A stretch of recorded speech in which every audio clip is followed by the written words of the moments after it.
Alors, bonjour. Bonjour, bienvenue à la bibliothèque. Ça me fait plaisir de vous accueillir encore une fois cet après-midi. Mon nom est Stéphane. Alors, ça me fait plaisir encore une fois de vous accueillir cet après-midi pour notre série de rencontres avec des auteurs du Québec. Je vous demande aussi si c'est possible, à la fin de la rencontre, on a un petit feuillet sondage, donc des commentaires, des suggestions. Nous sommes présentement en train de faire la demande de subvention pour 2014-2015. Donc, si vous avez des auteurs à nous suggérer, il y en a quelques-uns déjà qui l'ont fait de la saison passée, donc ça nous fait plaisir. Des fois, ça nous donne des idées. La programmation aussi adulte est sortie, le petit feuillet comme ça. Il y en a quelques-uns sur la table, je vais en chercher d'autres si vous en voulez un. Donc, vous avez les conférences en après-midi, les films de l'ONF et les conférences aussi en soirée. Si toutefois il y a des gens qui veulent déjà s'inscrire pour les prochaines conférences, j'ai mes feuilles à l'arrière, donc à la fin de la présentation, on pourra déjà marquer votre nom, réserver votre chaise. Alors, oui, le mois prochain, nous recevons Pauline Guilde, donc en mars, et puis en avril, Michel Langlois viendra nous rencontrer pour nous parler de leur très beau roman. Alors, cet après-midi, nous recevons Cosette Laberge, auteure de la région de Drummondville. Elle nous a écrit de plusieurs séries, plusieurs beaux romans. Donc, on commence peut-être par une suite à Maria Chapdelaine, la série des romans de Madeleine de Verchères, un très beau roman, Marguerite de Roberval, La robe sur l'île déserte, ainsi que la prolifique série Souvenirs de banlieue. Donc, ça me fait plaisir de vous présenter cet après-midi, Mme Rosette Laberge. Merci. Alors, bonjour à toutes en tant que lectrice et bonjour à monsieur ici, à monsieur Stéphane et monsieur Camério.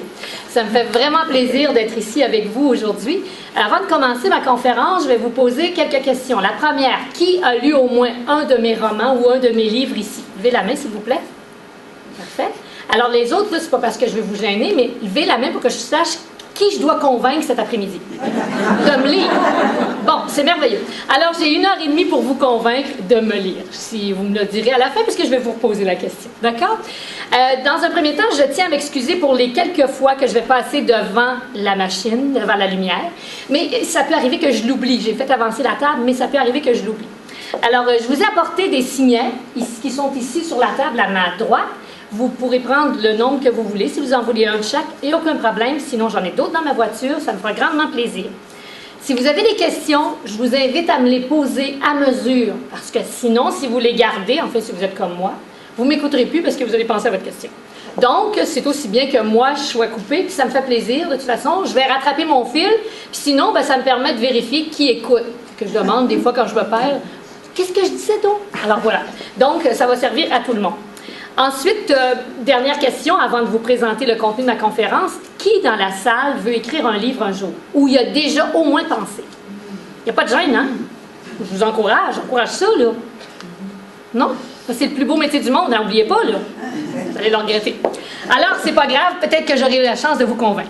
Donc, on va regarder ensemble les sujets à traiter. En fait, la présentation PowerPoint qui est derrière moi, et en avant de moi aussi, c'est plus pour les visuels en vous. Parce que moi, en étant j'aime bien quand je vais dans une conférence avoir un petit support visuel parce que sinon, de temps en temps, je m'échappe. Alors, donc là, ça vous permet de suivre ou d'avoir un petit quelque chose pour vous rattacher. Seulement, je ne le suivrai pas religieusement. Je ne vais plus à la messe tous les dimanches, donc je suis un petit peu moins religieuse qu'avant. Donc, je vais d'abord me présenter, c'est clair, mais je vais couvrir tout ce qu'il y a là, mais pas de façon ordonnée. De façon désordonnée, mais structurée, vous allez voir, vous allez bien me suivre. Donc, présentation de moi-même et de mon œuvre. Je vous dis tout de suite que le tome 6 de Souvenirs de la banlieue était ma 16e publication depuis l'an 2000. Alors, je sais, je suis très prolifique, mais si vous vous asseyez comme moi 8 heures par jour pour écrire, 5 jours par semaine, vous finiriez par écrire aussi. C'est sûr que si on écrit 1 heure par jour, ou si on écrit 1 page par jour, vous comprendrez qu'écrire 365 pages, c'est un peu plus long. Ça prend 1 an. Puis je travaille même plus la fin de semaine maintenant. Alors, oui, je suis prolifique, mais c'est ma nature. Je suis pas capable d'aller à lent puis arrêter. Moi, j'ai 2 vitesses, c'est vite puis plus vite. Dans tout. Ensuite, je vais vous présenter à travers ma conférence l'ABC de l'écriture d'un roman. Comment on fait pour écrire un roman? Si on prend juste Souvenir de la banlieue, juste une petite parenthèse, c'est 2600 pages. Si j'avais regardé ça dans son entièreté, dans sa totalité au départ, je pense que j'aurais fait une indigestion. Puis je pense que je me serais sauvée.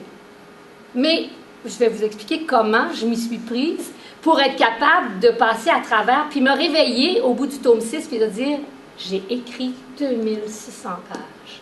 Yes! Puis en plus, des pages que j'aime, parce que si moi j'aime, pour que vous aimiez ce que j'écris, je dois d'abord aimer ce que je vous écris. Ensuite, donc, je vous parlerai des compétences qui sont nécessaires pour être écrivain, si un jour l'envie vous prend. Les recherches historiques, parce que, détrompez-vous, peu importe l'époque sur laquelle on écrit, il y a toujours des recherches à faire. Parce que même si j'écris un roman qui se passe aujourd'hui, maintenant, en 2014, si je vous parle d'un enfant qui est atteint de l'asthme, il fait de l'asthme, bien moi, mon réflexe en 2014, il est bon de lui offrir des pompes. Mais si j'étais en 1966, comme c'était le cas pour Souvenir de la banlieue, elle n'a pas de pompe. Alors là, je suis obligée d'aller voir un médecin, mon pharmacien, dont le père est médecin à cette époque-là, puis qui me dit, ben là, c'était tel médicament, ça s'appelait comme ça, parce que moi, je ne veux pas avoir le nom scientifique qui est ça de nom. J'ai besoin d'avoir le nom commun que tout le monde appelait. On appelait ça le sirop rouge, pour celles qui l'ont lu. Alors, voyez-vous, même pour une chose aussi anodine, la recherche est nécessaire tout le temps. Les faits historiques via la fiction, on me demande souvent c'est quoi qui est vrai, c'est quoi qui est faux. Je vais tout vous dire la vérité aujourd'hui là-dessus. Présentation du contexte de l'époque. Vous conviendrez que j'ai pris comme exemple Madeleine de Verchères, la saga de Madeleine de Verchères. J'imagine, à voir les gens qui sont devant moi, que vous avez tous entendu parler à un moment ou à un autre de Madeleine de Verchères quand vous étiez petite. En tout cas, moi, j'ai entendu parler. Il y avait même une belle petite chanson, mais je vous en fais grâce pour aujourd'hui. Donc, j'ai pris ça comme exemple parce qu'un roman purement historique nécessite beaucoup de recherche d'hier, c'est clair. D'histoire, tout ce qui peut exister sur le personnage, sur son caractère, sa famille et tout le reste, mais je vais vous en dire plus long tout à l'heure. Ça va jusqu'à maintenant? Ensuite, je vais vous présenter mes sources d'inspiration, puis vous allez voir que c'est pas bien sorcier. La subjectivité de l'écriture et de la lecture. Pourquoi vous aimez un livre, puis l'autre personne à côté de vous ne l'aime pas? Ben, c'est normal. C'est pour ça qu'il y en a autant sur les étagères. Le syndrome de la page blanche, je vous dis d'avance, je n'y crois pas. Je vais vous expliquer ça plus tard. Les 5 W, ça, c'est une notion en communication. Parce que moi, je suis une drôle d'artiste. Je vais vous dire ça tout à l'heure encore plus longuement, mais je ne suis pas une artiste dite normale, entre guillemets. Parce que j'ai un parcours peu particulier. L'utilité des dialogues. Je vous donne un exemple. Vous êtes dans un livre et la mère est avec sa fille et la petite va se coucher. La mère va dire à sa fille « Bonne nuit, ma fille ». La mère va dire, la fille va dire « Merci, maman. Faites beaux rêves. » C'est inutile. Voyez-vous, il faut se poser des questions à chaque fois qu'on met une ligne de dialogue. Est-ce que ça apporte quelque chose à l'histoire? Si ça n'apporte rien. Si je ne peux pas commencer à dire bonne nuit, toi aussi, faites beaux rêves, faites beaux rêves.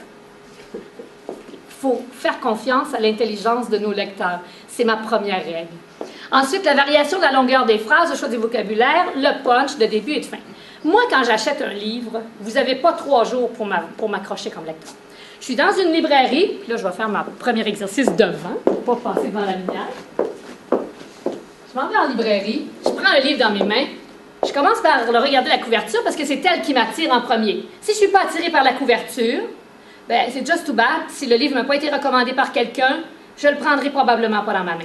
À moins que j'aie bien du temps. Mais j'en ai pas beaucoup de temps, c'est que ça arrive peu. Je vais vous donner un exemple de comparaison entre deux de mes romans. Je suis effrontée, hein? Je chiale mon éditeur, là, devant vous.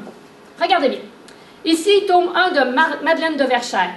Ici, tome 1 de Souvenir de la banlieue. Spontanément, lequel choisissez-vous? Et voilà. OK? La couleur. La couleur vous attire. Non seulement elle vous attire, mais elle saute aux yeux, puis ça vous donne le goût d'aller voir qu'est-ce qu'il y a là. Alors donc, quand je mets la main sur un livre, quel qu'il soit, je regarde la couverture. Ensuite, je vais lire la 4e couverture ici, le résumé. Là, criez pas. Tout le monde crie d'habitude quand je dis ça, mais c'est pas grave. Là, j'ouvre mon livre à la dernière page. Oui, je lis la fin. Toujours, je suis pas la seule. Levez la main, celles qui lisent la fin avant, comme moi, là. Regarde. J'ai des alliés ici, là. Alors, je lis la dernière. Mais ça n'a pas d'importance pour moi, je m'en souviens plus après. Alors, je lis la dernière page. Je lis l'avant-dernière page. Je lis une page au hasard dans le centre, peu importe. Et ensuite, je lis la première page. Et là, je sais si je vais l'acheter. Pourquoi?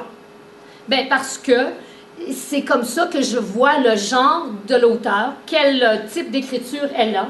Est-ce qu'il y a une amorce intéressante pour m'accrocher au départ? C'est comme aller à la pêche, hein, ouvrir un livre. Si je ne ferre pas mon poisson, là, j'ai beau avoir quelque chose qui mord au bout de la ligne, si je ne fais pas toc, ben, je le perds, mon poisson. Alors, il faut qu'on m'accroche, il faut qu'on me ferre. Et puis, la chute de la fin est aussi importante que l'amorce du début. Moi, c'est ma façon de faire, mais je suis contente de voir que je ne suis jamais toute seule qui fait ça dans toutes les conférences que je donne, je vous le dis. Donc, ça ne doit pas être si terrible que ça, hein? La fin, là, pour moi, ça n'a aucune espèce d'importance. Après, je l'ai oublié après 2 minutes. Parce que ce n'est pas mon objectif de deviner le reste. C'est juste de savoir à qui j'ai affaire comme auteur. D'accord? Alors, donc, le punch est très important. Mais ça me fait toujours sourire de voir que je ne suis pas la seule. Donc, présentation de moi-même. Je vais faire ça bref. Je vous ai dit que je n'étais pas une vraie artiste. Je ne suis pas une vraie. Je suis une vraie écrivaine. Je suis une écrivaine professionnelle. Mais je ne sais pas ce qu'on entend comme. Je n'ai pas la définition d'une artiste au sens littéral, je vais dire. C'est-à-dire que moi, d'abord, j'ai marché à 3 ans et j'ai appris à parler tôt, vous comprendrez. Et puis, je me souviens, on m'a raconté plutôt, parce que je ne m'en souviens pas vraiment. Alors, on m'a raconté dans ma famille que, comme j'ai parlé tôt, je racontais des histoires, beaucoup d'histoires. Et les amis de mes tantes venaient m'écouter parler.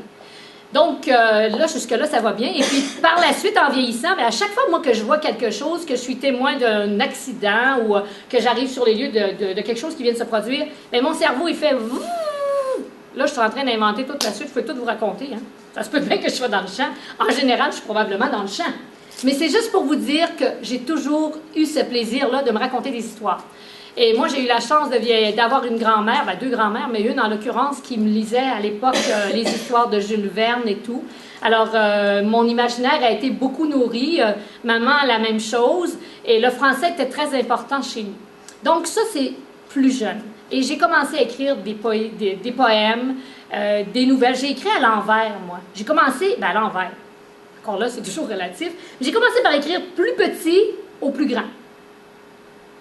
Et là, je suis capable de faire toutes les longueurs, fait que ça va bien, hein, mais la poésie, j'en fais plus maintenant, quoique j'aime ça, à l'occasion en lire, mais c'est pour vous dire que... Puis là, j'ai gagné quelques prix littéraires dans la vingtaine, et là, ça m'a encouragée, mais j'avais une carrière à mener, 2 carrières. J'avais une carrière professionnelle, puis j'avais une famille à élever. Alors, vous comprendrez que j'avais pas suffisamment de temps pour tout faire. Et moi, je suis du genre vocation tardive. Je m'explique. J'ai réussi à faire mon bac en communication-rédaction à l'âge de 34 ans. Donc, j'ai terminé à 38 ans ou à peu près, parce que j'étais la plus vieille de la famille. Et chez moi, mon père, mon charmant père, je l'aimais bien quand même, là, pour lui, une femme n'étudiait pas. Elle n'avait pas besoin d'étudier parce que de toute façon, le modèle, c'était que je devais finir mon cégep. Si vous saviez à quel point j'ai dû me débattre la gueule, en bon français, je viens du Saguenay, hein, de temps en temps, j'ai des petites expressions un peu colorées. Si vous saviez à quel point j'ai dû me débattre auprès de lui pour au moins faire mon cégep, parce que je voulais poursuivre plus tard, bien, heureusement, j'ai fini par avoir gain de cause. J'ai fait mon cégep en technique administrative, donc je reviens là. Technique administrative en me disant, un jour, je vais aller faire mon cours en communication parce que c'est là que je voulais m'en aller. Communication, études françaises, rédaction et tout. Alors là, 34 ans, c'est ce que je fais. Après ça, j'ouvre mon bureau en communication. J'écris toujours, là. Dites-vous que dans toute ma vie, j'ai toujours écrit. Et puis, en l'an 2000, je réussis, par le biais de ma boîte en communication, à être en contact avec un éditeur, la maison d'édition, Feu Maison d'édition, Les Glanures de Shawinigan, pardon, qui était spécialisée dans la littérature jeunesse. En l'occurrence, Brian Perrault a commencé avec eux. Brian Perrault, que vous connaissez, peut-être comme auteur. Et un jour, il m'a demandé, à quelques reprises en fait, d'organiser le lancement du livre d'un de ses auteurs, ce que j'ai accepté. Puis là, j'ai dit, bien anodinement, bien fière de mes quelques prix littéraires que j'avais gagnés avant, est-ce que tu me publierais si j'écrivais un livre? Il me dit, s'il est bon, oui. Dans la vraie vie, là, je vais vous dire que c'est pas simple de même de publier. Mais là, ça a été simple. Mais je vais vous expliquer à quel point ça peut être complexe par après. Alors donc, j'ai écrit le 1 d'une trilogie avec comme personnage principal une jeune fille de... excusez-moi, une jeune fille de 10 ans. Et puis, il m'a publié le premier tome, le deuxième tome, et ils ont fait faillite. Là, je me retrouve avec le 3e tome. Personne n'en veut. Trouver un éditeur au Québec, puis peut-être ailleurs, c'est la même chose, c'est aussi complexe que d'être un joueur de hockey dans la Ligue junior majeure, puis d'espérer ou d'aspirer à la Ligue nationale. Il y a beaucoup d'appelés, peu d'élus. Hein? Vous allez recevoir Michel Langlois bientôt, là, au mois d'avril, si je ne me trompe pas. Michel va vous dire, vous lui posez la question d'ailleurs, combien de fois il s'est fait refuser par des maisons d'édition. C'est au-delà de 50, il me semble que c'est 60 quelque chose, mais je ne veux pas m'avancer, mais c'est épouvantable avant d'être accepté par un éditeur. C'est la réalité. Alors donc, le 3e tome, personne n'en veut. Je suis prise avec. Mais là, mes lecteurs veulent avoir la suite, vous comprendrez. Mais alors là, je suis allée à compte d'auteur, c'est-à-dire que j'ai payé pour publier mon livre. C'est ce que ça veut dire à compte d'auteur. D'ailleurs, si un jour vous écrivez vos mémoires ou les mémoires de votre famille, c'est une façon très intéressante de pouvoir tenir le livre dans votre main. Et là, bien, à partir de là, c'est ce que j'ai fait. Donc, il n'y a pas eu un rayonnement extraordinaire parce que quand on parle de publication à compte d'auteur, il n'y a pas de distributeur, là. Ça veut dire que si vous habitez Plessisville et qu'il y a 3 librairies indépendantes, bien, vous allez aller porter votre livre chez les 3 libraires et c'est là que votre livre va être. Il ne sera pas chez Costco, il ne sera pas chez Walmart, il ne sera pas chez Pharmaprix, il ne sera pas chez Renaud-Bré, ni rien de ça. Mais c'est un compromis qu'on peut faire. Alors, c'est ce que j'ai fait. Et par la suite, donc ça, c'était les 3 romans jeunesse en question, ils sont ici. Donc, le premier, c'est « Ça restera pas là ». Le deuxième, « Ça se peut pas ». Il faut que je regarde, hein, ça fait longtemps. Et le troisième, « Ça me dérange même pas ». Donc, vous pourrez les feuilleter tout à l'heure si vous souhaitez. Et par après, j'ai écrit des nouvelles érotiques. J'avoue que c'est particulier. Pardon. Je m'excuse, j'ai la voix qui me casse aujourd'hui. Alors, le premier, « Histoire céleste pour Nuit d'enfer » et le deuxième, « Sous le couvert de la passion ». Pourquoi j'ai écrit ça? Ben, parce que ça me tentait, premièrement. Puis deuxièmement, parce que, comme quelques personnes dans la vie, ben, j'ai eu une coupe de peine d'amour. Et il y en a une qui a fait plus mal que les autres, puis j'ai décidé que je la pleurais pas, mais que j'allais la rire. Ben, je l'ai ri. Alors, j'ai écrit à toutes mes amies de filles en leur disant, « Les filles, racontez-moi votre histoire la plus croustillante. Si vous voulez, je vais m'en inspirer pour écrire mes nouvelles érotiques, parce qu'il y en a quand même 20, au-delà de 20. » J'en ai reçu. C'était tout écrit dans le bas. Ça ne m'est pas arrivé, c'est arrivé à ma meilleure amie. C'est sûr, tu sais. Alors, je vous le dis d'avance, ça ne m'est pas tout arrivé, moi non plus. Puis, l'aspect comique de la chose, c'est que quand je les ai sortis à compte d'auteur, parce que j'avais fait des démarches auprès des éditeurs, mais j'avais eu que des réponses négatives. J'étais rendue que, moi, j'avais une maison de ville, donc j'avais un 2e étage. Je plaçais les enveloppes, parce que quand ils me répondaient par courrier, c'est parce qu'ils me refusaient. Je les ouvrais plus. Je les mettais sur les marches. 1 marche, 2 marches, 3 marches, 4 marches. Puis à un moment donné, mon fils qui vivait avec moi à cette époque-là, un de mes fils, les ouvrait à un moment donné parce qu'il disait « Voyons, tu les ouvres pas? » Non. Je suis tannée des mauvaises nouvelles parce que quand ils veulent te prendre, ils t'appellent. C'est pas compliqué. Alors, c'est comme ça que je me suis retrouvée sans éditeur aussi pour les recueils de nouvelles érotiques. Et là, j'ai continué à écrire. Et en me disant « Un jour, ça va finir par marcher. » Alors, rappelez-vous, ma première publication, la littérature de jeunesse. Le premier tome est sorti en l'an 2000. Et là, je vous apprends quelque chose. Moi, en l'an 2000, je me suis dit, je me donne à peu près une dizaine d'années pour me faire un nom comme auteur.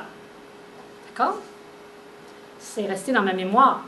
Mais je suis comme prise dans un cul-de-sac, là. Là, je ne sais plus là, où aller, là.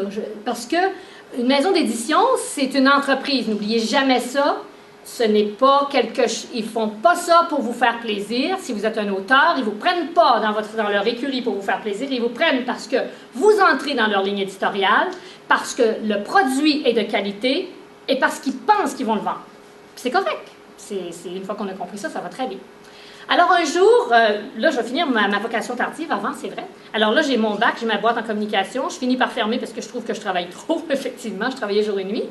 Et puis, je continue à travailler je travaille comme gestionnaire, je commence ma maîtrise en gestion, j'écris à travers ça tout le temps, là. Donc, post-cadre comme gestionnaire, je fais ma maîtrise en même temps, puis j'écris à travers. Et puis, à un moment donné, je reçois un appel d'une relation quelqu'un que j'avais rencontré dans mon monde des affaires.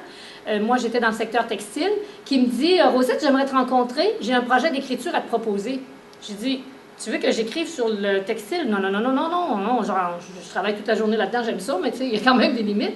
Il dit, non, non, j'ai une maison d'édition depuis X années. Là, je vous parle de l'ER, les éditeurs réunis, avec qui je suis principalement. Alors, je dis, oui, viens. Moi, quand vous me posez une question, la réponse est automatique. Si vous me dites, veux-tu faire telle affaire, je vous dis oui, je vous dis non, c'est fini. Je ne changerai pas d'idée. C'est pas parce que je suis têtue, mais c'est parce que je le sais que oui, c'est ce que je veux faire, ou non, c'est pas ce que je veux faire. Mais là, il m'a proposé d'écrire la saga sur Madeleine de Verchères. Alors moi, j'ai été repêchée par un éditeur comme un joueur de hockey. Il y a juste une affaire qui est différente. Le cachet n'a pas suivi. Non, mais j'aime mieux vous le dire. Ça m'amène, je vous ai dit que je ne suivrai pas mes affaires, hein, c'est vrai. Hein? Alors, ça m'amène à vous dire, peut-être que vous le savez toutes, est-ce que vous êtes au courant de ce que reçoit un auteur de la distribution, c'est-à-dire du prix d'un livre? Est-ce qu'il y en a qui sont au courant? Bon, je vais tout vous dire. Non, mais c'est bon de le savoir de temps en temps. Alors, quand on a un livre, on va prendre un chiffre facile, 25 $, qui est le prix des livres de ma collection Souvenirs de la banlieue, entre autres. D'accord? Alors, 25 $, je commence par l'auteur, 10 %. Ça veut dire qu'à chaque livre que vous achetez, je reçois 2,50 $. Ensuite, je continue avec l'éditeur, 20 %. Je continue avec le distributeur qui, lui, va porter les livres dans toutes les librairies, chez Costco, partout où l'auteur en question est représenté, 30 %. Et le libraire, 40 %. Voilà comment est distribuée la table. Alors, c'est pour ça que je dis, moi, j'ai été repêchée, puis c'est une chance, c'est vraiment une chance, là. Parce que sinon, écoutez, au nombre aux centaines de manuscrits que chaque maison d'édition reçoit chaque année, moi, je ne crois pas qu'ils lisent tous.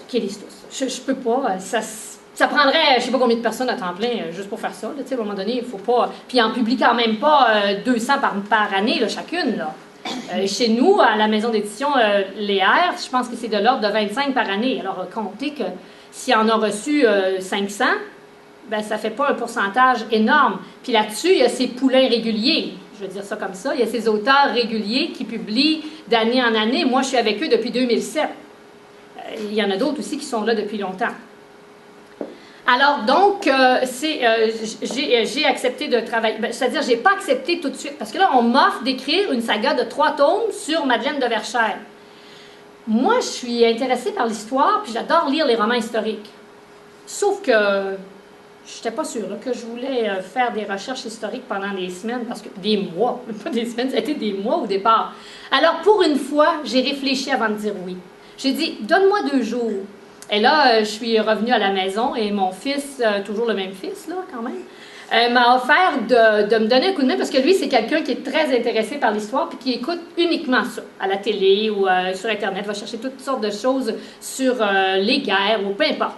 Alors, il m'a dit, je vais t'expliquer comment je fais les recherches. C'est déjà beaucoup, hein, ça a l'air de rien, mais on peut se perdre facilement.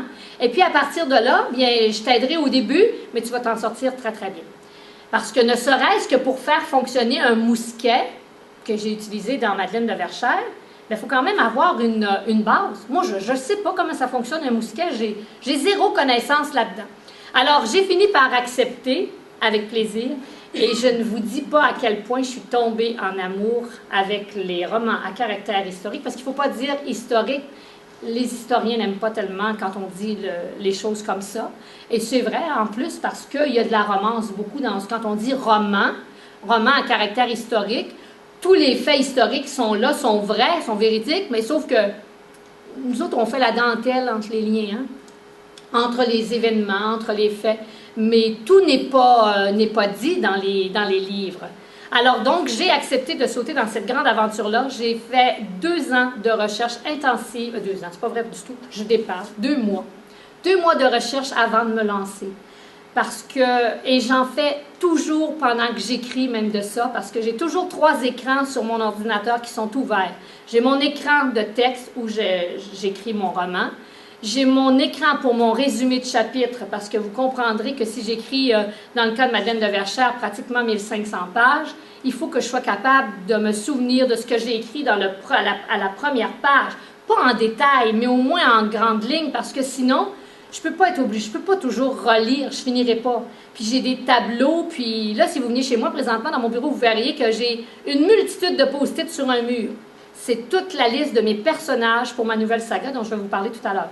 Alors, les enfants, les parents, les grands-parents, leur âge, lui est mort, lui, là, on le met dans la colonne des morts, et ainsi de suite, parce que sinon, je me perdrais. Parce que, prenons l'exemple de Souvenirs de la banlieue qui a 2600 pages. 2600 pages, au premier tome, mettons, à la 50e page, j'ai inscrit quelque chose dont je ne reparlerai pas avant le 5e tome. Il faut que je m'en souvienne. Il faut qu'il y ait un fil. S'il n'y a pas de fil, je me perds. Je suis comme tout le monde, hein? Je me perdrai. Alors maintenant, je vous présente donc Madeleine de Verchères un peu plus en détail. Alors Madeleine de Verchères, je ne m'étendrai pas sur le personnage comme tel pour ce qu'elle a fait, puisque vous avez toutes entendu parler d'elle à la petite école comme moi, j'imagine. Alors pour moi, c'était un personnage extraordinaire, un personnage très, très, très intéressant, qui avait un caractère de cochon, mais du caractère. Vous savez pourquoi? Des fois, les gens me disent « Ouais, mais les personnages dans les livres sont toujours exagérés. » Ils ne sont pas exagérés. Mais on ne peut pas vous parler de personnages qui sont comme une ligne droite tout le temps. On peut en avoir un ou deux comme ça, mais on peut aussi, si tous nos personnages sont comme ça, vous allez vous ennuyer. Donc, ça nous prend des personnages forts. Et ça m'amène à vous dire que la différence entre écrire un roman à caractère historique comme Madeleine de Verchères ou Souvenirs de la banlieue, lequel, pour vous, est le plus facile à écrire? Réfléchissez 2 secondes, je vais me prendre une gorgée d'eau. Je vous écoute. Souvenirs de banlieue? Non, erreur. Je vous explique pourquoi. Il n'y en a aucun qui est facile. Écrire, c'est le plus beau métier du monde, mais c'est le métier le plus difficile que j'ai exercé dans ma vie. En fait, ici, si je prends Madeleine de Verchères, j'ai déjà, en bon français, un canevas ou un frame, si vous aimez mieux. C'est-à-dire que je sais que Madeleine de Verchères, elle est née telle date. Elle s'appelle déjà Madeleine de Verchères. Ça a l'air nono, mais nommer un personnage, c'est quelque chose. Parce que tant que je ne le vois pas, je ne peux pas le nommer, je ne peux pas le baptiser. Puis tant que je ne le baptise pas, je ne peux pas travailler. Comprenez-vous? Alors, Madeleine de Verchères, elle arrive avec son bagage, elle arrive avec son mari, ses enfants, la date de naissance de ses enfants, la date de son mariage, qu'est-ce qu'elle a eu comme cadeau, qu'est-ce qu'ils ont mangé. Elle arrive avec plein de choses, elle s'est obstinée à tour de bras avec les curés. Elle arrive avec tout ça. Quand je passe avec Souvenirs de la banlieue, j'ai une page blanche. Ce que j'ai comme consigne de mon éditeur, c'est, avant de signer le contrat, je voudrais que tu écrives une saga de 6 tomes sur les années 60-70. Disons qu'on commencerait à partir de 66 jusqu'à 80 maximum. Et je voudrais que ce soit l'histoire d'une famille de l'Est de Montréal qui se fait exproprier à cause de la construction du tunnel Louis-Hippolyte Lafontaine pour préparer l'exposition 67 et qui se relocalise en banlieue. Je dis mais encore. Ben, arrange-toi là. Là, fais ce que... Je sais pas, moi. C'est ça là ma commande. Je vous ai dit combien de phrases? 4 phrases? Ben c'est ça. Alors, j'ai 4 phrases pour créer un monstre, un éléphant, finalement, 2600 pages dans ce cas-là. Et là, il faut que je réfléchisse, premièrement. Il faut que j'aille... Les recherches sont les mêmes, parce que j'ai beau avoir été vivante en 67, de 66 jusqu'à 80, évidemment, je suis encore aujourd'hui, en 2014. Ben moi, j'habitais pas Montréal, premièrement. Deuxièmement, je sais bien que la ligne Notre-Dame a été construite de toutes pièces parce que je n'ai entendu parler, mais dépasser ça... je sais pas grand-chose. Fait que là, je suis obligée d'aller m'asseoir avec des familles qui ont vécu ça. Je suis obligée j'achète des livres à chaque fois, là, si vous voyez, je ne garde pas de romans. Moi, chez moi, quand je les ai lus, je m'en défais parce que j'en aurais trop. Mais les livres, évidemment, de référence, ça, je les garde. Donc, un livre sur Montréal, Montréal d'hier, Montréal d'aujourd'hui, un livre sur telle autre affaire. Alors, sur l'expo, voyez-vous, je suis obligée d'aller faire toute cette recherche-là. Mais plus que ça, mon personnage principal, Sylvie, ben c'est une des personnages principaux, pardon. Je ne sais pas qu'elle s'appelle Sylvie. Je ne sais pas quelle sorte de famille qu'elle a eue. Je ne sais pas que sa mère s'est noyée. Je ne sais pas que... Je sais rien. Je sais juste qu'il faut que je bâtisse une famille. Puis tant que je la vois pas, je peux pas lui donner vie. Je peux pas lui donner d'histoire. Je peux pas... Moi, si je veux vous la faire voir, il faut que je la voie d'abord. Je peux même pas... Je vous dis, là, juste le prénom, c'est quelque chose d'important. Parce qu'il faut que le prénom colle à mon personnage à 100%. Comprenez bien?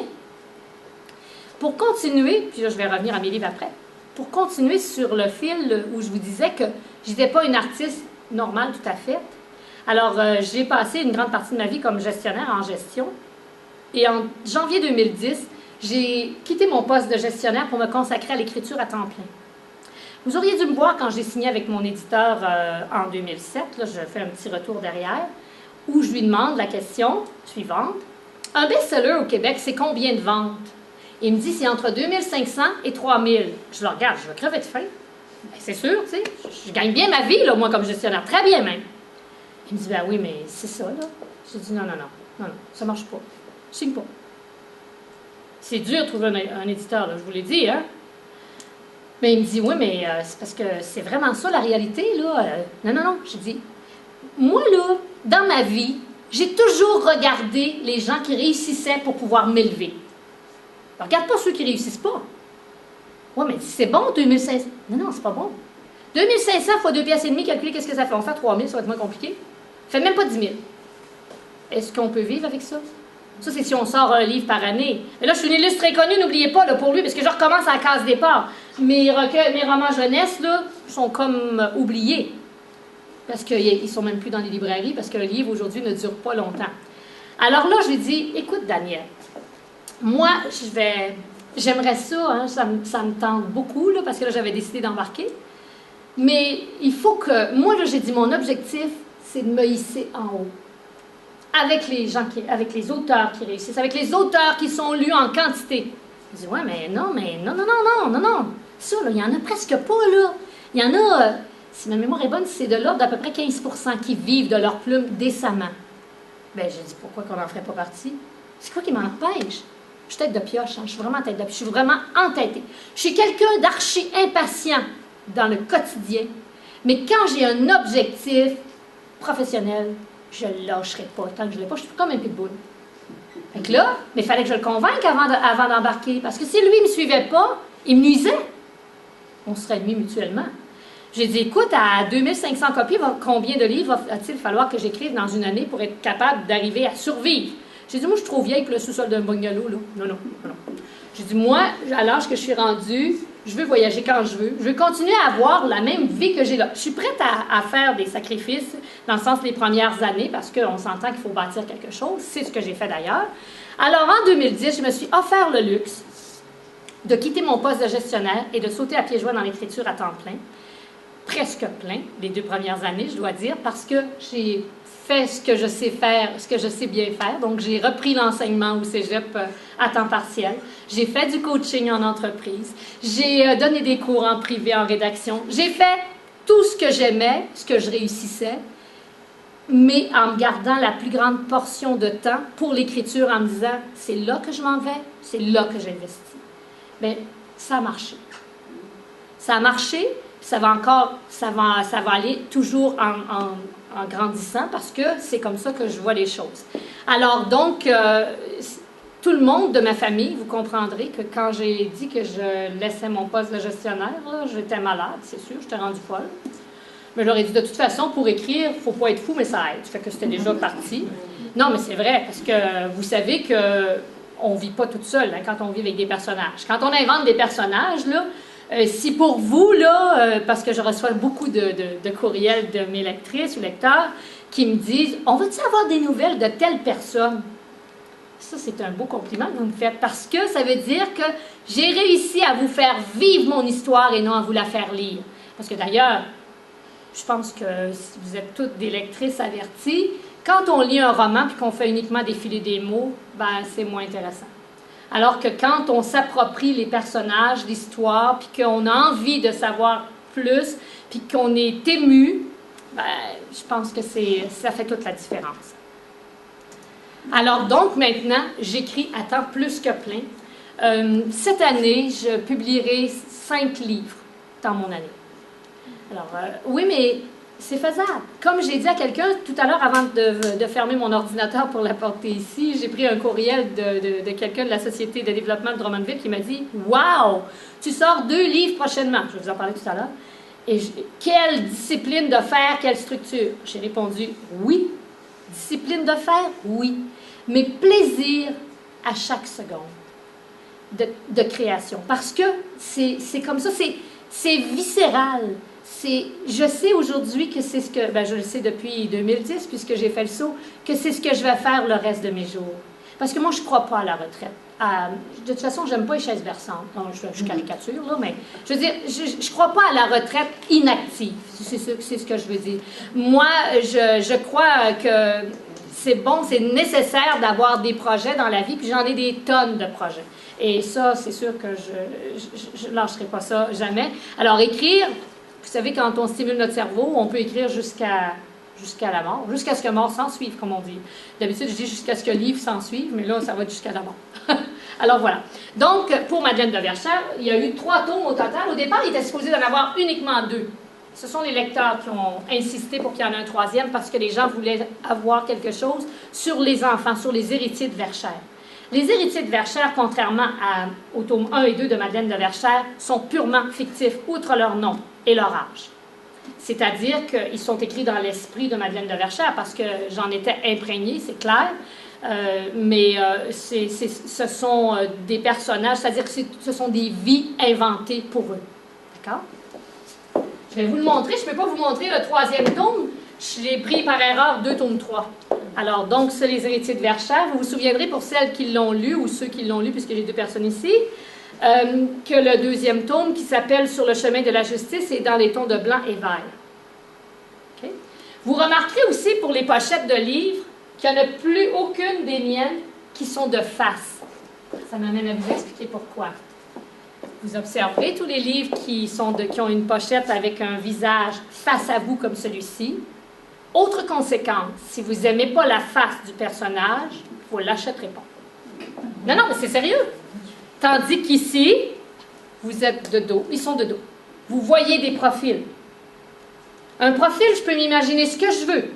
Mais elle, je ne peux pas m'imaginer ce que je veux.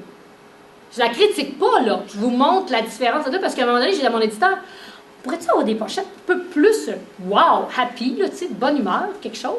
Parce que c'est vrai que ça va avec l'époque, le tableau, il est magnifique, mais ça ne se démarque pas dans un comptoir. Habituellement, dans mon cas, c'est toujours l'éditeur qui me suggère des sagas ou des thèmes ou des personnages, d'accord? C'était le cas ici aussi, avec Maria Chapdelaine. Moi, je suis originaire du Saguenay, je vous l'ai dit tout à l'heure. Ça fait quand même tellement longtemps que j'habite à Drummondville que j'ai de la misère à m'en souvenir, mais ça fait 34 ans que j'habite Drummondville. Mais voilà, je viens quand même de Jonquière. Alors, moi, j'ai eu droit de lire Louis Hémon quand j'étais, je pense que c'était au secondaire, si je me souviens bien. J'haïssais tellement la fin. Avez-vous lu Louis Hémon, vous autres? Oui? Qui a lu Louis Hémon? Ben non, parce que vous n'êtes pas dans la bonne région. Nous autres, on n'est pas obligés. Qu'est-ce que tu veux? C'était ça. Alors, non, mais moi, j'avais lu Louis Hémon. Louis Hémon, vous vous souviendrez pas, je vais vous apprendre, vous vous souviendrez, que Louis Hémon était un Français de France qui était venu passer quelques temps au Québec, particulièrement au Lac-Saint-Jean.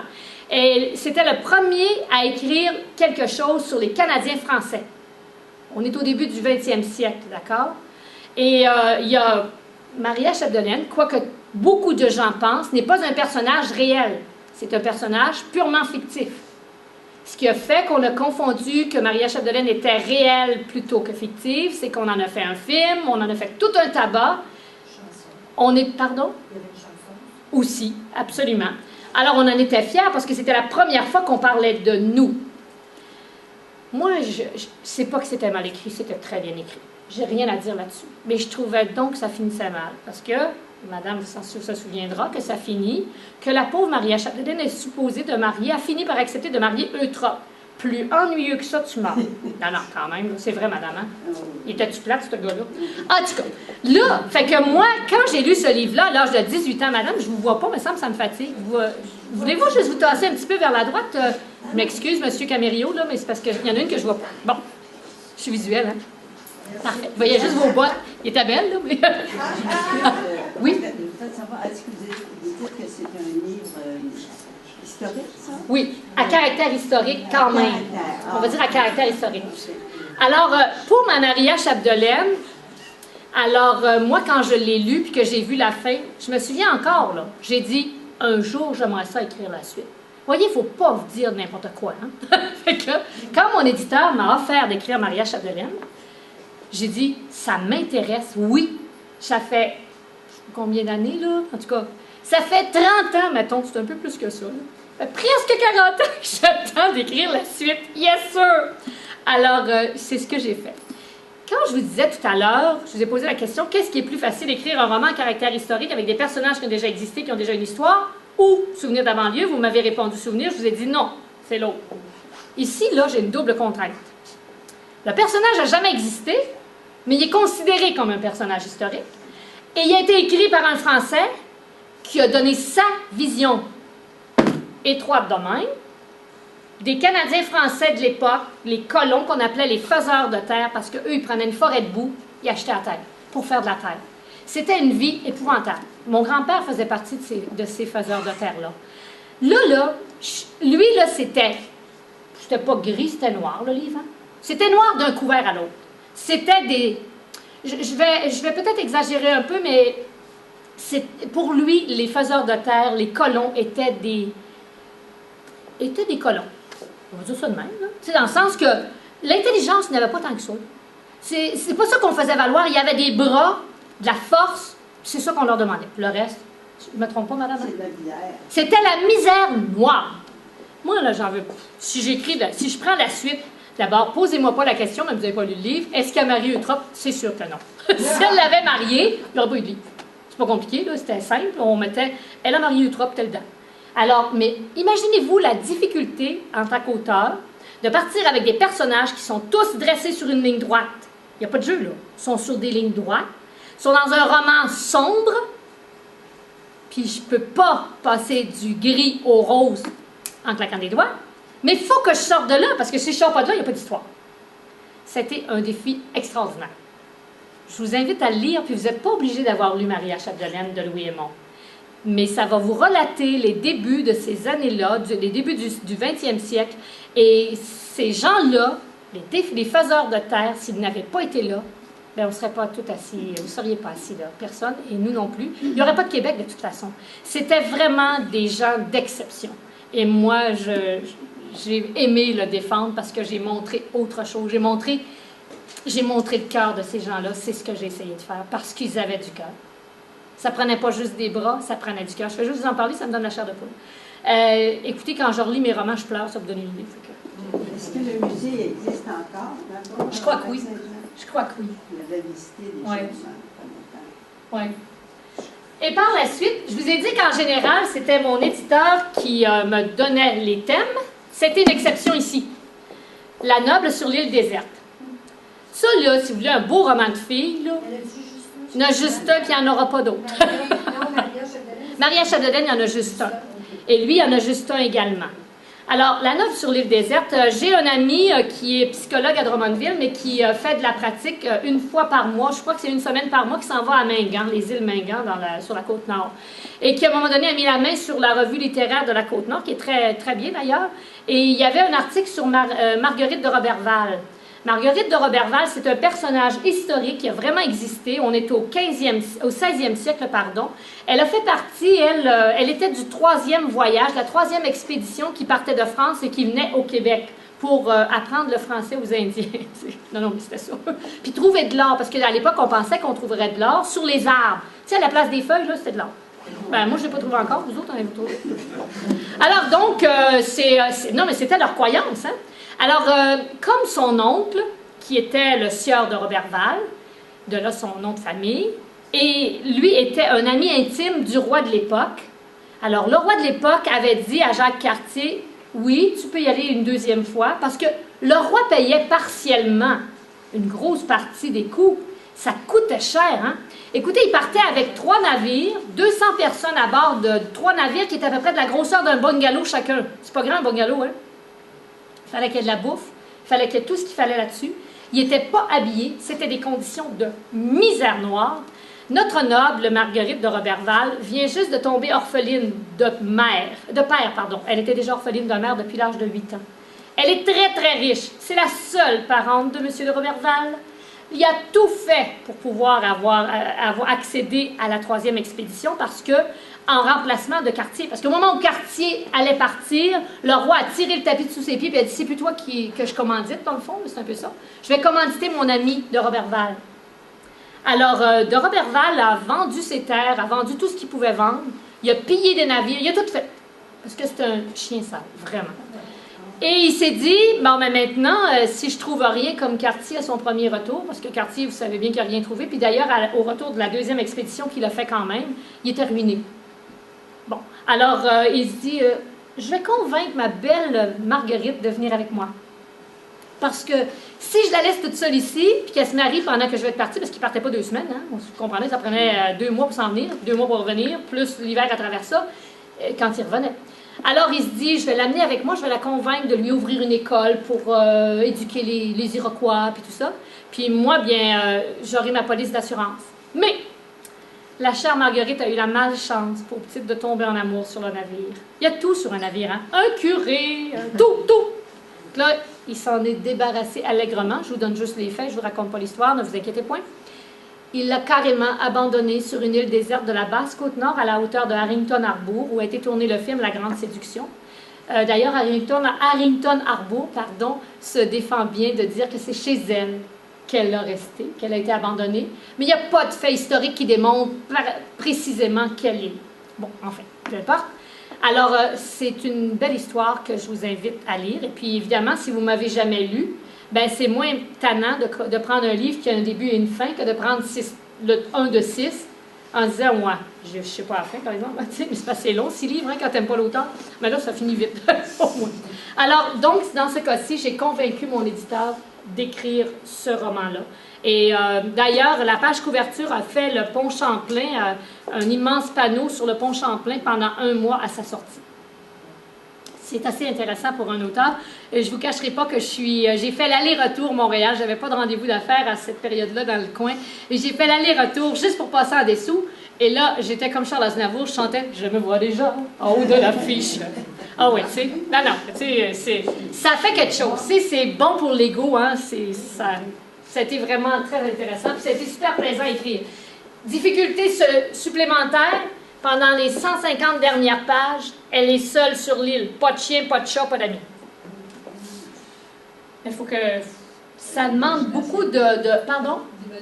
Oui, beaucoup d'imagination pour arriver à faire le reste.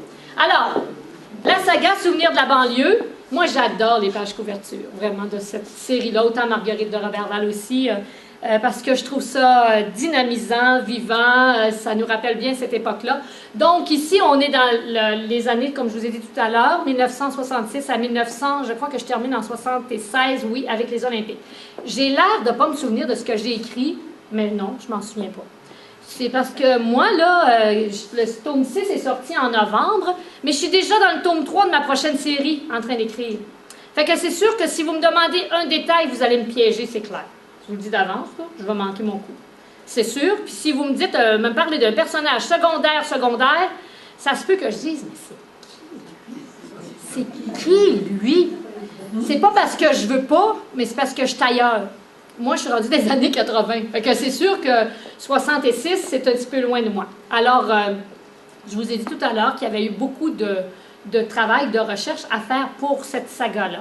Alors, on assiste ici à l'histoire de la famille Pelletier qui habitait l'est de Montréal et qui a été expropriée à cause de la construction du tunnel Louis-Hippolyte Lafontaine, comme j'ai dit tout à l'heure, et qui se relocalise à Longueuil. Alors, le père, lui, travaille sur les camions, est conducteur de camions.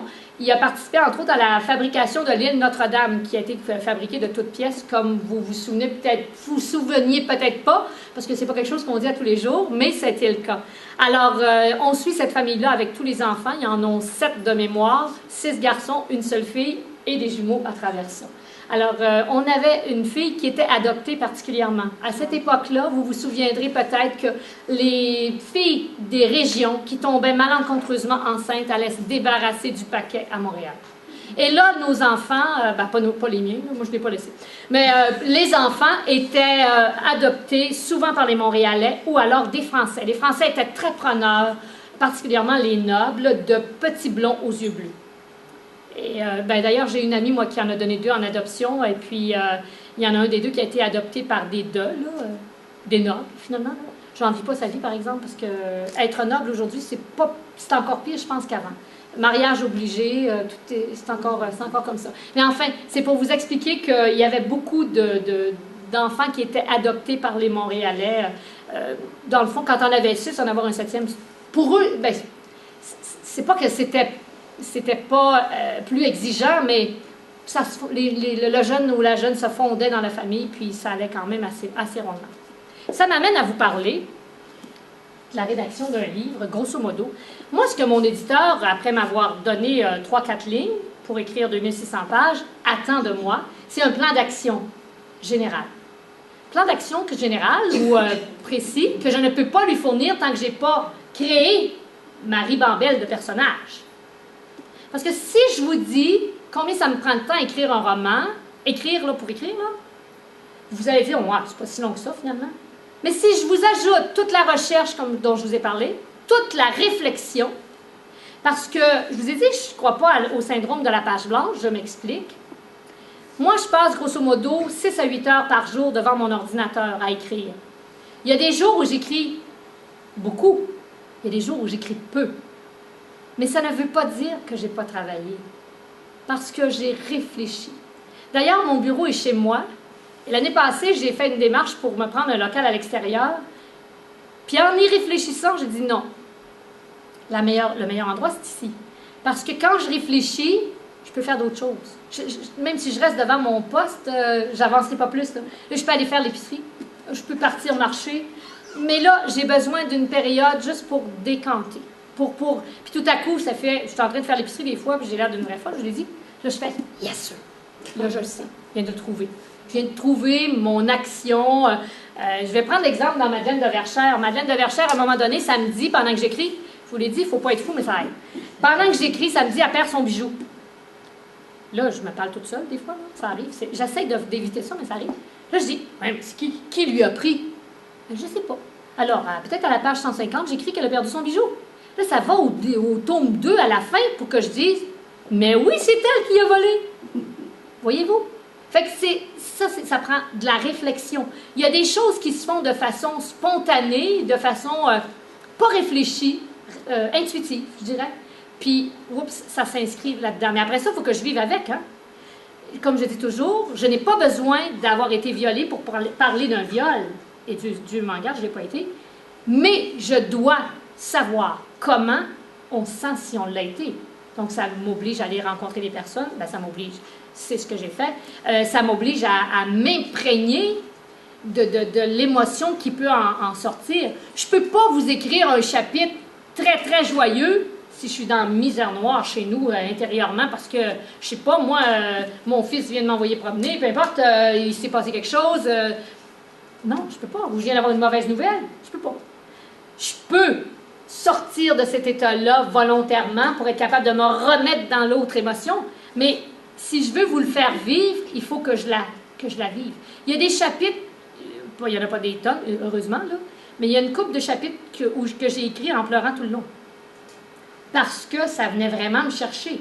Mais si ça ne vient pas me chercher, ça n'ira pas vous chercher. Donc, voyez-vous, c'est tout intimement lié.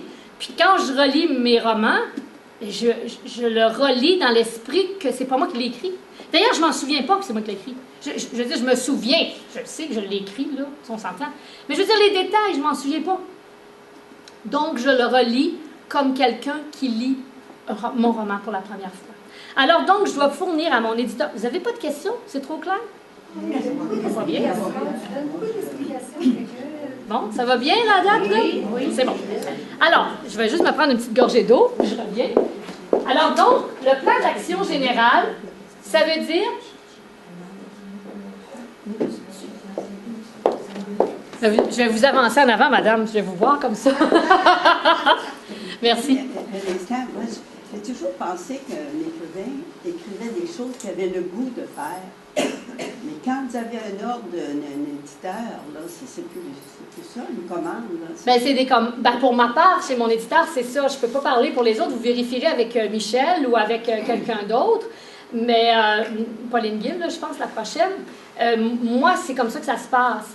Mais vous voyez, à partir de là, à partir de 3 phrases, j'ai écrit 2600 pages. Fait que je suis libre totalement. Rendu là, je suis libre. Mais oui. Pas sur le sujet comme Non. Mais moi, ça ne me gêne pas parce que je suis une fille de défi. Moi, ça me nourrit, ça vient me chercher. Mais je vous avoue que j'ai plein de romans qui attendent là, chez moi. Là. Il y en a un qui a 50 pages d'écrites, l'autre en a 100 d'écrites, l'autre en a, le synopsis est fait. Puis là, je vais me garder du temps, prochainement. En 2014, non, je peux pas. 2014, je suis vraiment occupée mur à mur. Mais 2015, je me garde du temps, ça c'est clair, pour écrire ce que je veux.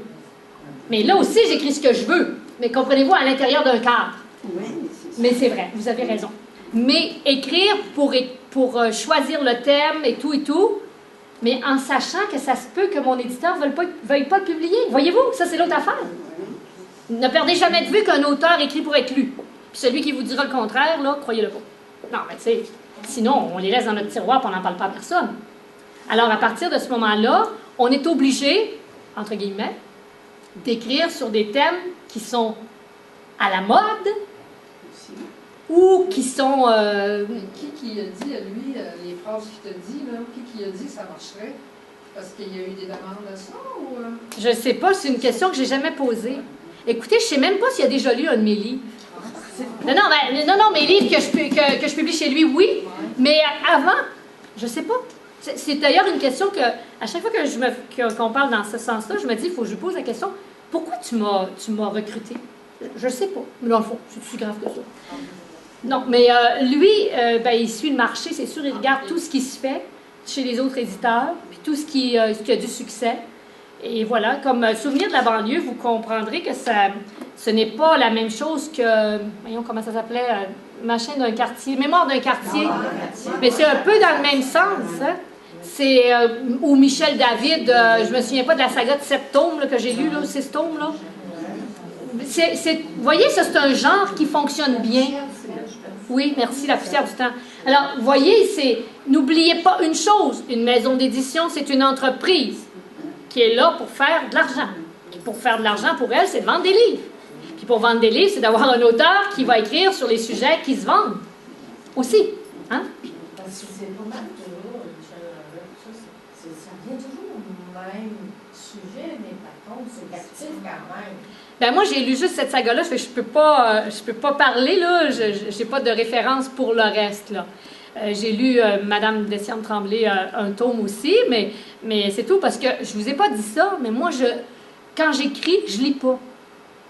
Je peux pas parce que ça me dérange, ça court-circuite mes pensées, puis là, je viens mêler de personnages, alors je lis pas. Puis il y a une chose que je regrette, je vous reviens, que je regrette, et c'est la seule, d'être devenue écrivaine professionnelle. Savez-vous c'est quoi? J'ai perdu l'innocence du lecteur. Vous voyez toutes les erreurs. C'est tellement tannant, là. Non, mais c'est vrai. Puis même sur les films. Qu'est-ce que vous voulez dire?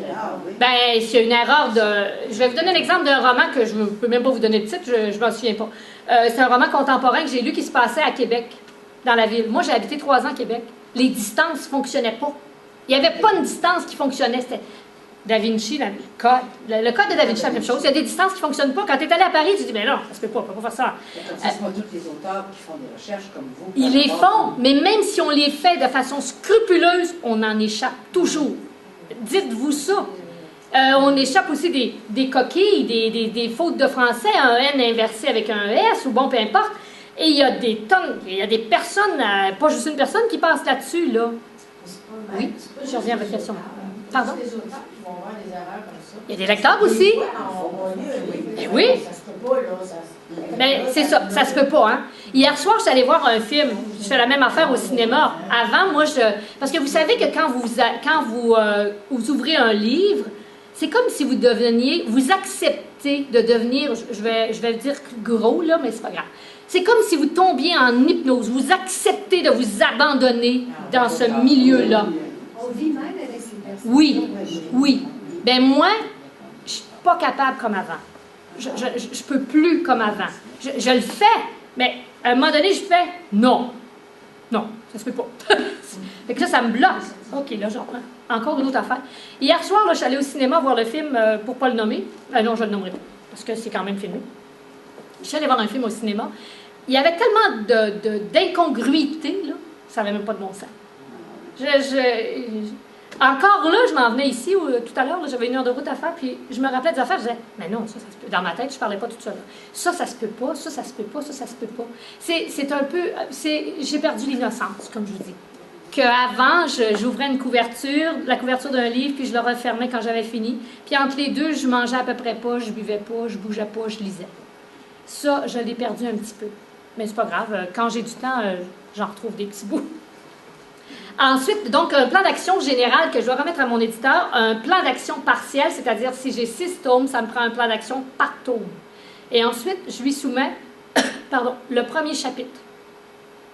Et là, il me dit, OK, go ahead. Après ça, il ne voit plus rien. Là.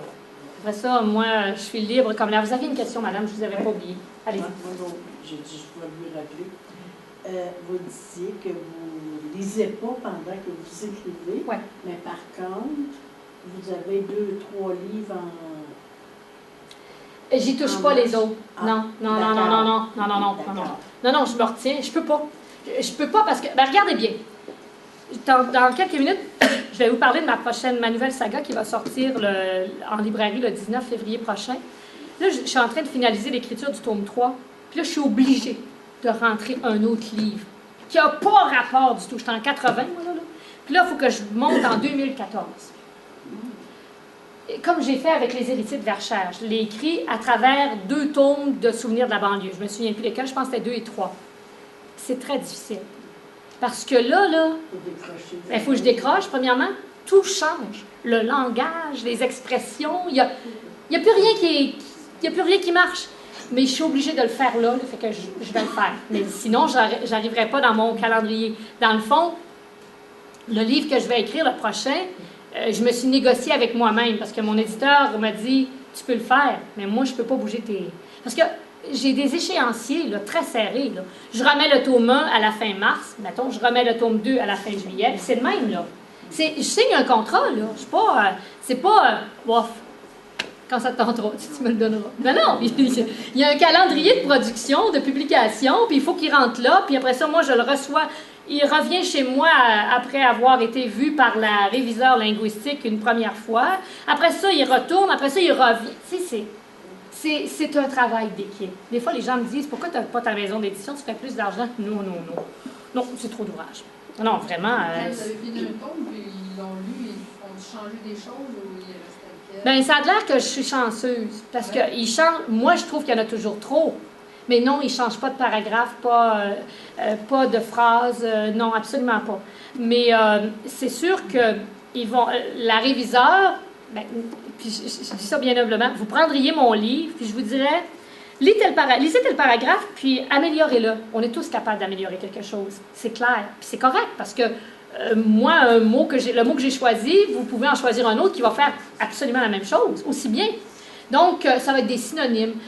Utiliser le pronom plutôt que le prénom. Utiliser le prénom 2 fois de suite parce que là, c'est confondant, parce qu'il y a une autre... Ça va être plus des choses comme ça. Puis, elle va rattraper aussi quelques éléments d'erreur. C'est-à-dire que, mettons, je ne sais pas, moi, que si mon personnage s'appelle Paul, ben j'avais déjà un autre Paul. Mais, tu sais, ça fait déjà 2 tomes que je n'ai pas utilisé. Ben, elle va être capable de rattraper ça. Moi, je leur lève mon chapeau. En tout cas, celle avec qui je travaille depuis le début, là, est vraiment géniale. Il y a des fois de la redondance aussi. Aussi, exactement. Bien, ça, tu l'as dit. À telle page, tu as dit telle affaire. Dans le commentaire, elle va m'inscrire ça. À telle page, tu as dit telle chose. Puis là, il me semble que ça ne marche pas. OK. Des fois, je dis, non, j'y tiens. À un moment donné, j'ai une expression que je dis dans un de mes tomes, je pense que c'est dans le 6e tome. Le gouvernement ne veut pas notre bien, il veut notre bien. Vous comprenez la distinction? Bon, alors, c'est sûr que j'aurais pu écrire « Il ne veut pas notre bien, il veut nos biens ». Mais moi, je le voulais comme ça. Donc, j'ai le droit de regard et j'ai le droit d'accepter ou de refuser sa suggestion. C'est toujours moi qui ai le mot final. Parce que sinon, ce qu'elle m'avait proposé, là, elle venait changer l'idée. Ça ne marchait plus. Mais ça, il faut que... Mais avec elle, maintenant, je vous dirais qu'à 90%, je le ferais, j'accepterais les yeux fermés les corrections. Mais je ne peux pas parce que le 10%, il est trop gros. Ça fait que je suis obligée de vraiment être vigilante, de relire dans un esprit que c'est un nouveau roman que je lis pour voir si ça coule comme c'est supposé de couler. Alors, plan d'action, le nombre de pages, moi je fonctionne au nombre de mots, mais ça équivaut à des nombres de pages. Alors, actuellement, dans un livre comme celui-là, il y a en général entre 110 et 125 000 mots. C'est gros, hein? Il y en a 250 par page. Mais je vais vous dire que comment je m'y prends, c'est la même affaire que si vous m'offriez un éléphant en cadeau, puis que je devais le manger. Bien, je suis obligée de le couper en morceaux, hein? Fait que je le coupe en morceaux. Je prends mon éléphant, je dis, OK, je vais avoir 6 morceaux. Après ça, dans mon morceau numéro 1, là, je le redécoupe encore. Là, je dis, OK, là, je vais avoir 425 pages. Parfait. 425 pages, là. Puis là, c'est comme ça, là. Je fais la pyramide inversée. Parce que si je prends les 2600 pages d'un coup, là, je m'étouffe ou je me sauve. Je me sauve, tu sais, c'est sûr. Mais c'est juste par après que j'ai réalisé, c'est 2600 pages au total. C'est vraiment quelque chose. Ensuite, l'échéancier, je vous l'ai dit, j'ai un échéancier à suivre, à respecter. Mon personnage principal, mes personnages principaux, puisque dans celui-là, Souvenir de la banlieue, il y en a plus d'un, je suis obligée de les connaître mieux que je me connais. C'est-à-dire que je peux écrire jusqu'à 10 pages sur chacun. Il faut que je sache tout d'eux. C'est quoi leur relation avec les hommes, si c'est une femme, c'est quoi leur relation avec la sexualité, la religion, c'est leur philosophie de vie, est-ce qu'ils ont des objets fétiches, tout, leurs qualités, leurs défauts, tout. Parce que, comme je dis toujours, moi, en tant qu'humain, je peux m'en laisser passer, mais mes personnages, je ne peux pas parce que je m'adresse à des gens intelligents. Donc, il faut que je sois très respectueuse, le plus possible, de ce que mes gens sont. Alors, si ma personne est quelqu'un d'excessivement patient au début, à la fin, il faut qu'elle le soit. Sinon, s'il y a un revirement radical, il faut que j'aie une bonne explication pour le faire. Suivez bien? Alors, donc, oui, allez-y. Tout à l'heure, vous disiez que c'est un éditeur qui choisit le sujet. Est-ce que c'est lui qui choisit aussi s'il va y avoir un tome, 2 tomes ou 6 tomes? Oui, mais je l'ai convaincu pour mes nouveaux romans de la nouvelle saga d'en avoir 4 au lieu de 3. Alors, la nouvelle saga, ça va s'appeler, ça m'amène à vous en parler, Un voisinage comme les autres. Cette fois-ci, vous pouvez faire circuler la feuille. Malheureusement, c'est tout ce que j'ai, mais pas en couleur, mais en imprimante et noir et blanc. Alors, Un voisinage comme les autres, on va se reporter aux années 80, encore en rive sud de Montréal, et à Belleuil cette fois-ci, parce que je me sers... c'est moi qui ai le choix de l'endroit. Hein. J'ai choisi Belleuil parce que Belleuil est une ville qui a grossi beaucoup à cause de l'invasion, entre guillemets, des Montréalais à cette époque-là. Les Montréalais voulaient fuir la ville, alors ils allaient s'installer à Belleuil, entre autres. Alors la ville a doublé sa population en quelques années seulement. Donc, mon éditeur, au départ, voulait avoir 3 tomes. Et moi, je lui ai dit, un voisinage comme les autres, pourquoi qu'on n'aurait pas 4 tomes, un par saison? Alors, le premier, ça va être Un printemps ardent. Je crois que c'est ça qui a été inscrit sur la feuille, hein, un peu plus bas, là. Alors, Un printemps ardent, donc c'est l'histoire de 2 familles qui habitent 2 bungalows voisins. Vous vous souviendrez que dans ces années-là, les années 80, nos amis, c'était nos voisins. Donc, cette fois-ci, par contre, à l'inverse de Souvenirs de la banlieue, l'accent n'est pas mis sur les enfants, mais bien sur les adultes. Les enfants viennent de temps en temps, mais pas plus que ça, à l'occasion. Alors, donc, c'est l'histoire de ces 2 familles-là qu'on suit au printemps 1981. Ensuite, on saute 2 ans. Printemps, c'est été. Été 83, automne 85 et hiver 87. Alors, moi, je suis en train d'écrire le tome 3. Pourquoi les années 80? Pourquoi pas? Parce que mon éditeur voulait que j'écrive les années 80. Dans le fond, parce que, en fait, il y a plein de raisons pourquoi les années 80, là, je blague, là, les années 80 ont été très signifiantes au Québec, hein, avec la fin voyons comment ça s'appelait, tout l'aspect musique et tout, là, tu sais, les discothèques et tout le reste, puis il y a eu beaucoup de changements, de revirements dans les gouvernements et tout. Les années 80 sont des années très importantes. Et c'est sûr que vous avez remarqué dans Souvenirs de la banlieue, pour celles qui l'ont lu, que je relate des faits historiques, des événements principaux qui se sont passés. Bien, je fais la même chose dans les années 80. Bon, c'est sûr que je ressors de La poussière France Gall, puis entre autres, là, qui est à l'extérieur là, quand même. Pagliaro, si on prend juste ces exemples-là. Madame Marois avait été nommée en 85, c'est quoi? Oui. Je suis rendue en 85, oui. En 85, elle a été nommée ministre de la Condition féminine. En fait, tu sais, c'est Donc, c'était des années charnières.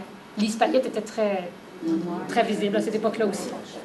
Vous dites à votre distance qui vous disait le nombre de pages? Oui, OK. oui, c'est lui. Ben, il fonctionne au mot, mais ça équivaut à des pages. OK.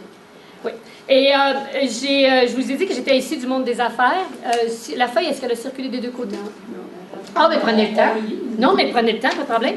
Alors, juste la passer de l'autre côté quand vous serez rendu. J'ai écrit sur mon monde des affaires un petit plaisir que je me suis donné, là, comme vous me posiez comme question tout à l'heure. Alors, c'est écriture libre. Ça s'appelle Les dessous d'une VP. Je vais faire l'inverse cette fois-ci. Alors, Les dessous d'une VP, c'est l'histoire d'une VP production dans une entreprise textile, puisque je viens du secteur textile, qui a beaucoup de squelettes dans sa garde-robe. Alors, on la suit à travers une certaine période. C'est quand même une période assez courte. Ça doit de mémoire, c'est sur à peu près 6 mois. Alors, si vous avez aimé mes romans, je ne vois pas pourquoi vous ne l'aimeriez pas. C'est un tome unique, c'est autre chose. Vous remarquerez que ce n'est pas avec la même maison d'édition. J'ai 2 éditeurs maintenant. Je suis avec Clermont Éditeur cette fois-ci. Pourquoi? La raison est très simple. C'est parce que, je vous l'ai dit au cours de ma conférence, une maison d'édition a une ligne éditoriale très, très pointue. Et aussi, certains croient que leur auteur qui écrit tel genre doit rester dans tel genre. Moi, je n'ai pas cette croyance-là nécessairement. Alors, j'ai offert à mon éditeur quand même de publier ce roman-là, mais il m'a dit, pour ma part, ça ne s'adresse pas à ton lectorat. J'ai dit, moi, je ne vois pas de problème. Alors, je t'avise que je vais chercher quelqu'un d'autre pour le faire. Parce que, pour moi, c'est un bon roman, puis je voudrais qu'il soit lu. Voilà. Parce que des fois, là, quand on auteur aussi, c'est toujours les mêmes sujets. Faites bien de changer, hein? Mais ça vient plate, on ne le prend plus. Bien, je suis d'accord. C'est ce que je débat comme argument. C'est ça, parce que moi aussi, c'est toujours la même affaire. Là. On sait comment ça va commencer, on sait comment ça va finir. Ben, c'est ça. Mais là, c'est complètement différent parce que c'est une page de vie, puis vous allez voir qu'elle n'a pas une vie banale. Elle n'a vraiment pas une vie banale.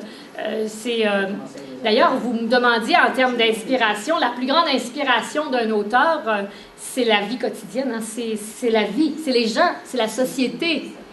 Cette personne-là, ce personnage-là plutôt m'a été inspiré par une amie qui aujourd'hui malheureusement n'est plus, mais elle avait vraiment eu une vie, je dirais pas extraordinaire parce que c'est pas positif, mais extraordinaire dans l'autre sens, tu sais, vraiment, vraiment terrible. Alors, donc, on s'inspire de tout ce qu'on voit. Je dis souvent, je suis comme une vampire.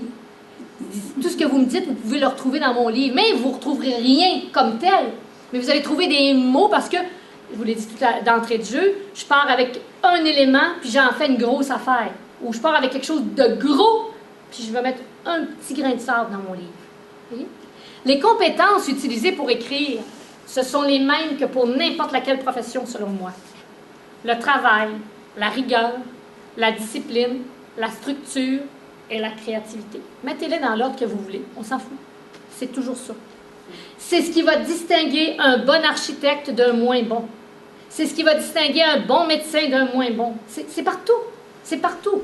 Si vous n'avez pas ces règles-là, ces compétences-là, il va manquer quelque chose. Les gens me disent, oh, mais la créativité, pourquoi elle n'est pas en premier? Mettez-la en premier, ça ne change rien.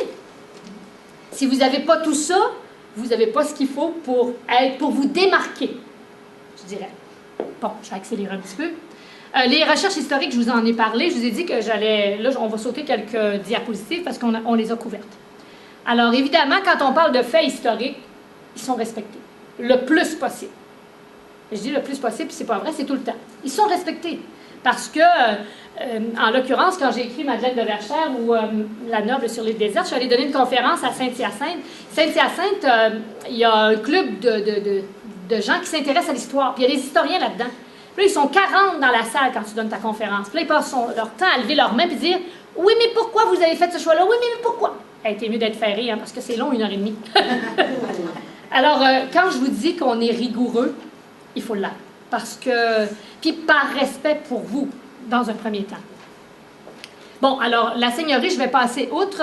Je vous en ai parlé. En fait, moi, j'ai inscrit des informations sur le roman de Madeleine de Verchères. Avant d'écrire sur la seigneurie, il fallait que je sache qu'est-ce que c'était. C'est basé sur le système féodal, donc c'est le même principe. Ben, en fait, c'est basé sur ce que c'est aujourd'hui. Moi, les gens ils me font rire des fois quand ils me disent « Ouais, mais Les organisations pyramidales, là, c'est pas bon. Mais tout est pyramidal dans notre monde.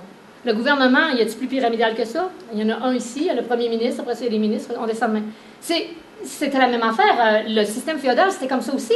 J'avais le roi de France, ensuite j'avais des intendants, puis on descendait comme ça. Les seigneurs et tout le reste. Donc,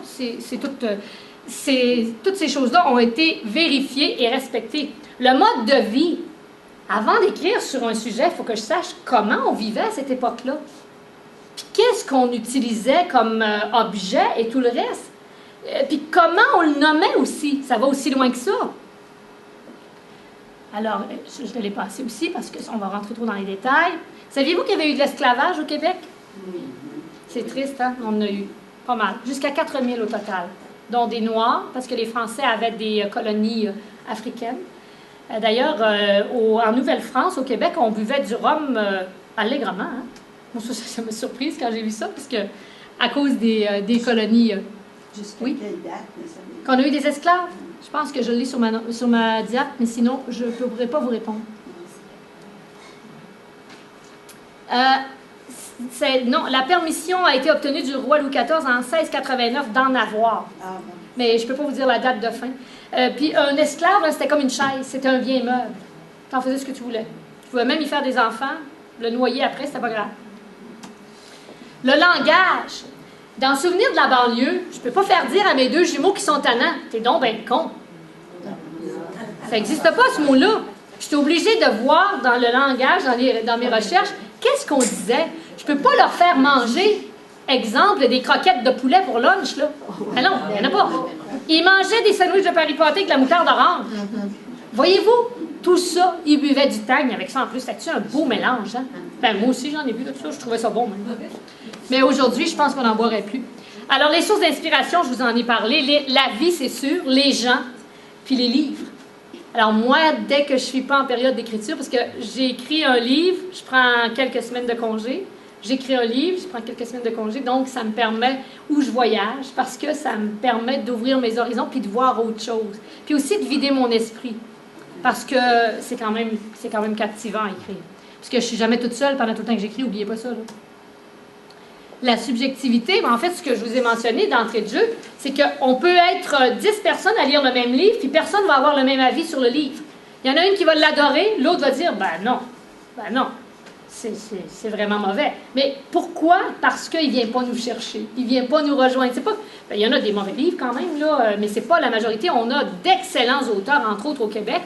Et je trouve ça génial que vous nous invitez dans les bibliothèques de plus en plus parce qu'il y a du talent au Québec. Puis je ne parle pas de moi nécessairement, là, pas du tout. Il y a beaucoup de talent. Moi, j'adore lire les auteurs québécois. Et quand j'ai la chance d'en choisir un plutôt qu'un autre, c'est ce que je fais également.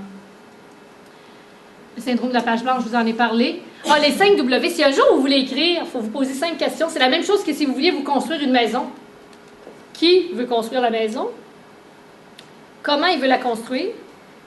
Ben, je vais prendre le livre. Alors, qui veut dire quelque chose? Moi, Rosette Laberge, je veux écrire un livre. Je veux le dire. Qu'est-ce que je veux dire? Je veux raconter l'histoire de Madeleine de Verchères.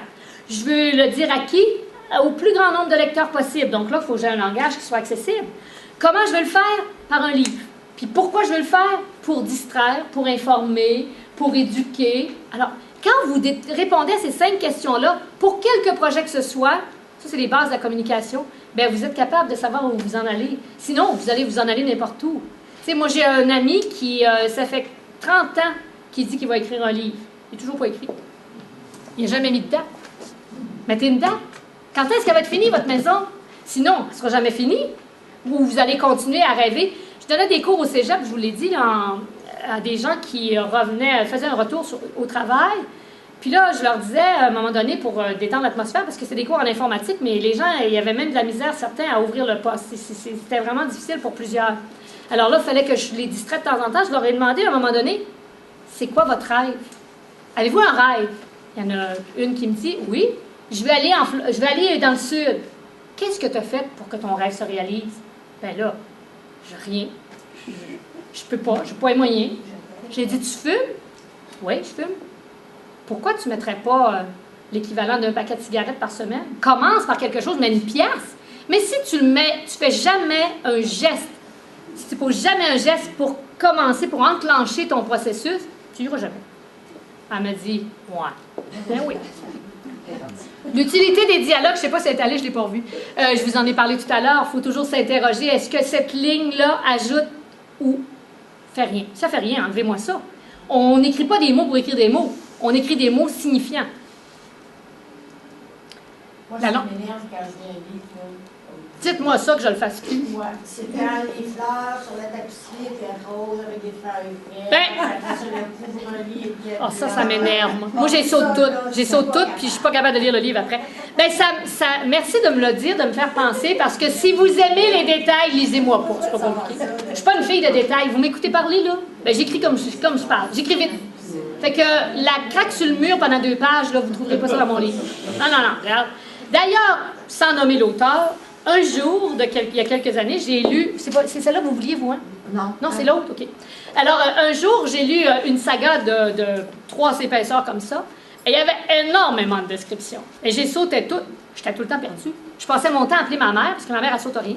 Maman, pourquoi que lui, il est arrivé de telle affaire? Elle dit, t'as sauté combien de pages? Elle me demandait ça chaque jour. 10. Ben là, au milieu de la 5e, c'était écrit, il y avait un mot. Ben là, regarde. Moi, je les saute. Fait que si vous aimez les détails, rayez-moi de votre liste.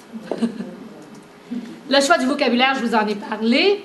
Le punch du début et de la fin, je vous l'ai dit, très important pour moi comme lectrice. Donc, j'essaie de le faire aussi.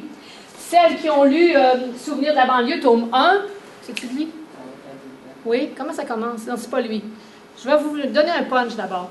Voisinage comme les autres, m'en souviens pas ce qu'il y a dedans, c'est pour ça que je ne suis pas capable de vous le dire, comment il a commencé. Un voisinage comme les autres dans le tome 1, ça commence que les 2 amis, il y en a une des 2 qui est allée se faire tirer au camp. Voyez-vous? Punch. Parce que tu ne t'attends pas à ça. Puis à la fin, il faut qu'il y ait un punch aussi. Il y a quelqu'un qui meurt, il y a quelqu'un qui vient au monde, il y a quelqu'un qui tombe, il y a quelque chose qui se passe. Parce que faut que je vous laisse... faut que je vous laisse suspendu. Oui, exactement. En conclusion, je vous dis ceci comme message. Chaque mot est un morceau d'image. Chaque phrase est une image en soi. Écrire pour laisser sa trace. Écrire pour réinventer le monde. Et je vous invite à le faire quand votre monde va mal. Prenez un papier, un crayon, écrivez. Ça fait du bien à tout le monde. Moi, je ne le fais plus pour ça, parce que c'est mon métier. Mais écrire, c'est le plus beau métier du monde, encore là, comme je vous dis. C'est le métier le plus exigeant que j'ai fait à vie, mais je sais que je vais le faire jusqu'à la fin de cette vie-ci. Alors, avez-vous des questions? Quand tu finis une œuvre, il doit y avoir un certain processus de deuil à faire avec les personnages. Hein? Je pleure. Je la relis, là. Quand je mets le mot fin, là, je pars à pleurer. Puis là, j'appelle mes 2 fils, puis je pleure, tu sais, vraiment. Puis là, j'ai fini. Puis là, ils me disent, oh, c'est triste. Ben écoute, ils sont habitués. Là. Ça fait 34 ans qu'ils m'endurent, un pour un, puis l'autre 28 ans. Oui, le deuil est difficile à faire. Mais il est difficile au moment où ça se passe. Mais après, je suis passée à d'autres choses, là, parce que j'ai un autre projet déjà en cours ou un contrat signé, tu comprends? Ça reste pas de... Non, je peux pas. Mais moi, j'ai la faculté, j'ai la capacité de travailler par silo.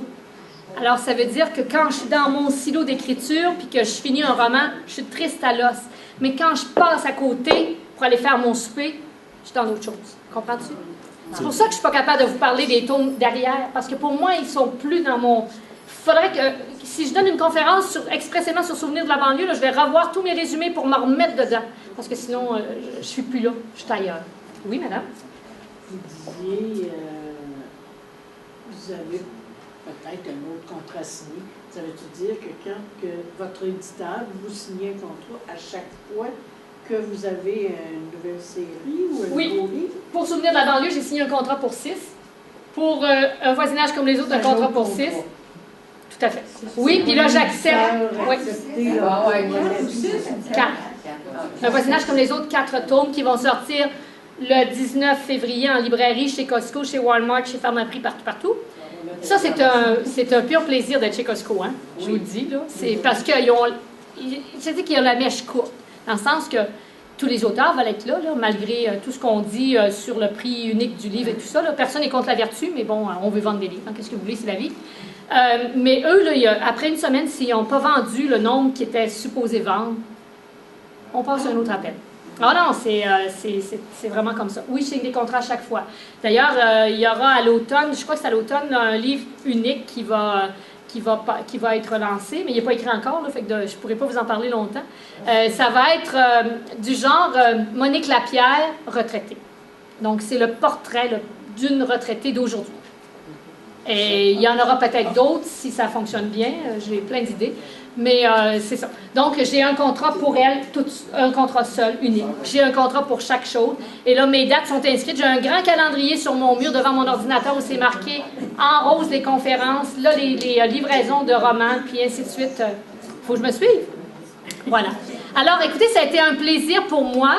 Si vous avez d'autres questions, je suis disponible. Si toutefois vous voulez avoir un livre dédicacé, bien, ils sont à vendre, évidemment, mais c'est sûr qu'ils sont au même prix qu'à la librairie. Mais si ça vous intéresse, ils sont là. Sinon, vous savez qu'ils sont tous disponibles chez votre librairie, pas votre librairie, mais plutôt votre bibliothèque.